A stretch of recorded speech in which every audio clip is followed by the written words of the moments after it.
गिरिराज और दुर्गा के घर में बहुत चहल पहल है। घर को अच्छी तरह से सजाया गया है।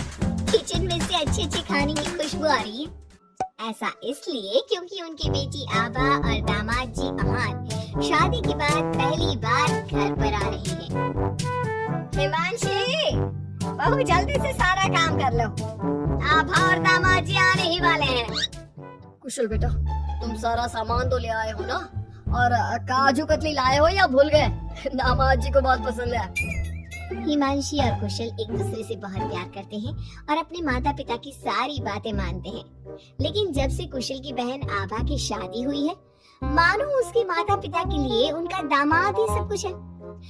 आभा और अहान घर पर आते हैं। सब उनका स्वागत करते हैं। आभा और हिमांशी किचन में खड़ी होकर बातें करती हैं। आभा, कैसे है तुम्हारे ससुराल वाले? तुम्हारा मन तो लग रहा है ना वहाँ? और अहान जी तुम्हारा ख्याल रखते हैं या नहीं? पता नहीं भाभी, कभी तो लगता है कि ठीक है, कभी तो लगता है कहाँ फंस गई। जैसे भैया आपकी मदद करते हैं, आपका ख्याल रखते हैं, अहान ऐसे बिल्कुल भी नहीं है। अरे इतना मत सोचो तुम। शुरू में थोड़ी दिक्कत आती है, लेकिन बाद में सब ठीक हो जाएगा। चलो बाहर चलते हैं। हिमांशी और आभा चाय नाश्ता लेकर बाहर आई। सब लोग आपस में बात करने लगे, लेकिन अहान बहुत घमंडी तरीके से बोलता है। आपका घर तो बहुत बड़ा है ससुर जी।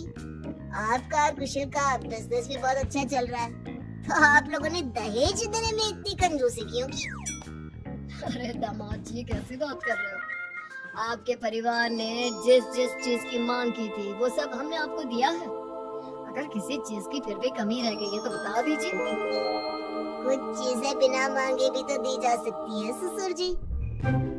अहान, अगर तुम्हें कुछ और चाहिए तो बता दो, हम तुम्हारी सारी इच्छा पूरी करेंगे। अहान प्लेट से बिस्किट उठाकर बोलता है। मांगने से दिया तो क्या दिया, वैसे भी आप लोग मेरी डिमांड कभी पूरी नहीं कर पाओगे। आभा और अहान अपने घर चले गए। उनके जाने के बाद कुशल कहता है, मम्मी, हमने आभा की शादी गलत घर में तो नहीं कर दी? अहान और उसके घर वाले तो लालची लग रहे हैं। अरे चुप कर तू। दामाद ऐसे ही होते हैं, तेरी तरह नहीं कि तूने अपने ससुराल वालों से कुछ नहीं लिया और हर समय अपनी पत्नी से चिपका रहता है। ऑफिस से थका हारा आता है और अपनी पत्नी के साथ घर के कामों में मदद करता है। मम्मी, दहेज लेना तो गलत बात है ना, और हमारे पास किस चीज की कमी है? मैं अगर हिमांशी का घर के काम में हाथ बटाता हूँ तो वो भी मेरा ऑफिस का बहुत सारा काम करती है। इसमें बुरा क्या है? पति पत्नी को एक दूसरे की मदद करनी चाहिए। बेटा, किसी चीज की कमी तो अहान के घर पर भी नहीं है, लेकिन फिर भी हमने उसे दहेज दिया ना। ना केवल दहेज दिया बल्कि उनकी जो भी डिमांड थी वो सारी पूरी की। और उसने क्या किया? आपके और मम्मी के सामने ताने सुनाकर चला गया। आप दोनों को इससे दुख होगा। अहान ने इसका बिल्कुल ख्याल नहीं किया। बेचारी आभा का तो चेहरा देखने लायक था। कितनी शर्मिंदा हो रही थी वो अपने पति की बातों से। इस तरह कुशल ने अपने माता पिता को समझाने की खूब कोशिश की, लेकिन उसके माता पिता अहान को ही सपोर्ट करते रहे। और करते भी क्यों ना, हमारे समाज ने दामाद का रुतबा बहुत ऊंचे स्थान पर रखा है, चाहे फिर उनकी सोच कितनी भी नीची क्यों ना हो। इसी तरह से कई दिन बीत गए और एक दिन आभा अपने घर पर रोती हुई आई। अरे आभा, तुम रो क्यों रही हो? और ये तुम्हारे चेहरे पर निशान कैसे? आभा लगातार रोए जा रही थी।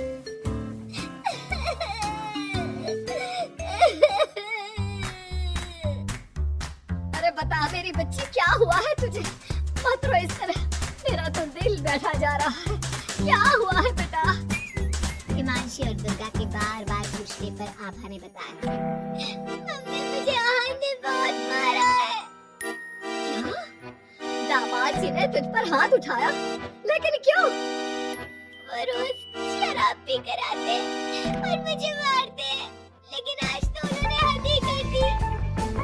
क्या अहान जी शराब पीते? ये बात तो उनके घर वालों ने बताई नहीं थी। अरे कौन अपने बच्चों की कमियां बताता है? आने दे तेरे पापा को, वही बात करेंगे अहान और उसके घर वालों से।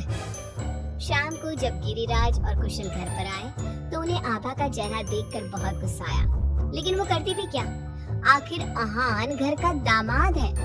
पर आभा के चेहरे पर चोट के निशान देखकर कुशल से चुप नहीं रहा गया। कुशल ने फोन करके आहान से बात की। आहान, तुम्हारी हिम्मत कैसे हुई मेरी बहन पर हाथ उठाने की? तुम्हारी बहन घर में किसी की बात नहीं सुनती, जो उसके मन में आता है वही करती है। अब तुम ही बताओ मैं कैसे चुप बैठ सकता हूँ? अगर वो किसी की बात नहीं सुनेगी तो तुम उस पर हाथ उठाओगे? मैं तुम्हारी तरह नहीं कि अपनी पत्नी के पीछे पीछे घूमता रहूं। अगर तुम्हारी बहन जरा भी टेढ़ी चली ना तो मैं उसे इसी तरह से मारूंगा। ये बोलकर आहान ने फोन काट दिया। ये सुनकर कुशल को बहुत गुस्सा आया।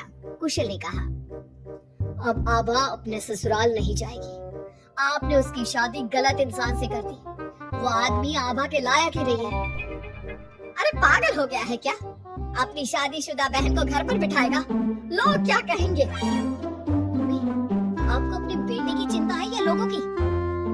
आहान हमारा दामाद है और घर में छोटे मोटे झगड़े तो होते ही रहते हैं। हमें इन बातों पर ध्यान नहीं देना चाहिए। हम आहान के माता पिता से बात करेंगे। आभा को आहान बिल्कुल पसंद नहीं था, लेकिन उसके माता पिता समाज के डर से उसे बार बार आहान के घर पर भेज देते थे। इस बार भी आभा को अपने ससुराल जाना पड़ा। एक दिन हिमांशी की तबीयत खराब हो गई तो उसने घर का काम नहीं किया। तबीयत खराब होने का बहाना बनाकर सुबह से लेटी है। तुझे इस घर में जितना आराम मिला है ना, दुनिया में किसी बहू को कहीं इतना आराम नहीं मिला होगा। तेरा तो पति भी तेरे साथ काम कराता है। देख मेरी आभा को, बेचारी कितना पीटती है अपने पति से और सारे घर का काम खुद ही करती है। शाम को जब कुशल घर आता है तो हिमांशी उसे सारी बात बताती है। तुम मम्मी की बात का बुरा मत माना करो। मम्मी चाहती है कि मैं उनके निकम्मे दामाद की तरह बन जाऊं, जो अपनी पत्नी की बिल्कुल भी इज्जत नहीं करता। लेकिन मैं ऐसा नहीं बन सकता। कुशल ने हिमांशी का बहुत ख्याल रखा और वो जल्दी ही ठीक हो गई। वहीं आहान आभा के साथ बहुत बुरा बर्ताव करता था। आभा के माता पिता ना तो आभा की बात सुनते और ना ही कुशल की। एक दिन आहान किसी काम के सिलसिले में शहर से बाहर गया हुआ था। वो जिस होटल में रुका था वहाँ उसे आहान दिखा। अरे ये तो आहान लग रहा है, मगर इसके साथ ये लड़की कौन है? कुशल ने वहाँ कुछ लोगों से पूछताछ की तो उन्होंने बताया, ये तो अक्सर इस होटल में अलग अलग लड़कियों के साथ आते हैं। लेकिन आप ये सब क्यों पूछ रहे हो? कुशल बिना कुछ बोले वहाँ से चला जाता है और घर आकर सभी को ये बात बताता है। लेकिन उसके माता पिता को तो इस बात से भी कोई फर्क नहीं पड़ा। अरे बेटा, इस बात को यहीं खत्म कर। हम आहान से क्या कह सकते हैं? आखिर वो हमारे घर का दामाद है। बेटा देख, ये बात ना आभा को मत बताना, नहीं तो उसे बहुत बुरा लगेगा। आप दोनों किस मिट्टी के बने हैं? दामाद दामाद कहकर आपने उसे सर पर चढ़ा दिया।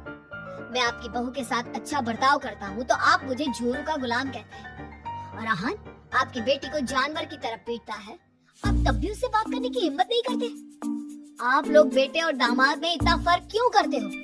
बेटा, दामाद को तो सर का ताज समझा जाता है। हमेशा से ऐसा ही चलता आया है। अरे हमारे समाज ने ऐसे ही नियम बनाए हैं। चाहे वो आपकी बेटी के साथ कैसा भी बर्ताव करे, उसे जानवरों की तरह मारे पीटे। मम्मी, ये पुराने जमाने की बातें हैं। आजकल कोई पढ़ी लिखी लड़की इतना नहीं पीट रही जितनी हमारी आभा पीट रही है, वो भी सिर्फ आप दोनों की वजह से। मैं आज ही उसके ससुराल जाकर उसे सारी बात बता दूंगा और आखिरी फैसला उसका होगा। कुशल और हिमांशी आभा के पास जाकर उसे आहान की सारी सच्चाई बता देते हैं। आभा अपने भाई के साथ आ जाती है। घर आकर वो अपने पति को तलाक के पेपर भेजती है। हालांकि गिरिराज और दुर्गा अभी भी अपने दामाद के साथ है और तलाक के खिलाफ। उनको अभी भी समाज की चिंता है, बेटी की नहीं।